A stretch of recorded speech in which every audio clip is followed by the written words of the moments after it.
Niranjan Mishra president all Odisha Indian bank employees union आमर ये सम्मेलन प्रति 3 वर्ष थरे हुए संगठन कार्यकलाप को रिव्यू करवा जो समस्या आसुची ताको समाधान करने विचार निष्पत्ति नवा एवं सरकार जो पॉलिसी श्रमिक विरुद्ध एवं देश विरुद्ध सर्वसाधारण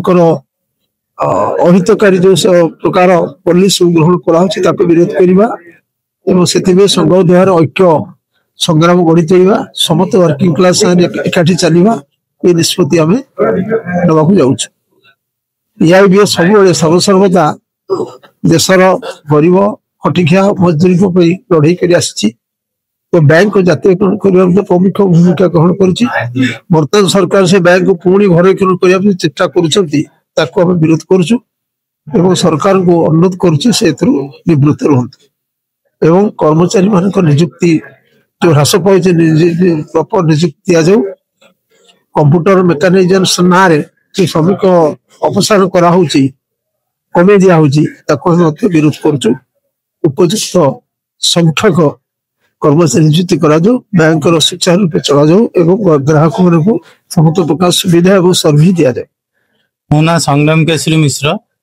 मो ऑल इंडिया फेडरेशन रो जॉइंट सेक्रेटरी एवं हम ओडिशा स्टेट रो deputy general secretary central office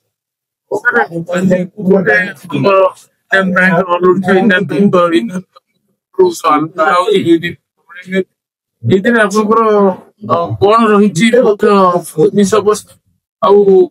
आलोचना देखो आम union all Odisha Indian bank employees union 1972 मसीहा जनवरी 3 तारिख दिन रजिस्ट्रेशन होता एवं आम 54 वर्ष पहुंचा जाऊँ ऑलरेडी 53 वर्ष आम कंप्लीट कर सारी एवं आज जो सम्मेलन या 2 दिनिया सम्मेलन 18तम सम्मेलन ये 18th ट्रायनियल कॉन्फ्रेंस एथिरे हमर ऑल इंडिया रो जे सेक्रेटरी जनरल सीए गेस्ट ही आछंती एवं ऑल इंडिया रो प्रेसिडेंट जे federation of Indian bank employees union रो सीए मध्ये आछंती तेणु ये 2 दिन सम्मेलन रे प्रत्येक एम्प्लॉइज रो इंडियन बैंक रो से जे कोनोसी यूनियन रो ही थाउ ना काहे कि हमें प्रत्येक एम्प्लॉइज को स्वार्थ को आखि आगे रखी तांको सुविधा एवं सुजोग को आखि आगे रखी आलोचना हबो एवं निश्चित भाव में आगामी दिन में प्रत्येक एम्प्लॉइज केमती प्रोग्रेस करेंगे एवं बैंक केमती प्रोग्रेस करिवो से विषय रे 2 दिनिया सम्मेलन रे आलोचना हबो बोली मोर विश्वास। कोन जो एम्प्लॉइज यूनियन को कोन मैसेज रहइबो विषय को माने हमर बैंक देखो वर्तमान एम्प्लॉइज यूनियन को मोर एतिकी रिक्वेस्ट रहिबो जेहेतु वर्तमान प्रत्येक बैंक रे से जे कोनोसी भी बैंक हेतो रिक्रुटमेंट नहीं कर्मचारी संख्या बहुत कम तेणु जी भी कर्मचारी बैंक रे अछंती से केमती लोक मान पाखे पहुंची पारे लोक मान सुविधा सुजोग को बुझी पारे असुविधा छिड़ाई पारे एवं कस्टमर सर्विस जमी हैम्पर न हो लोक भल भाव निजर कार्यालय बा ब्रांच रे काम करेंगे और सेवा जोगेबे यह ही मु कामना।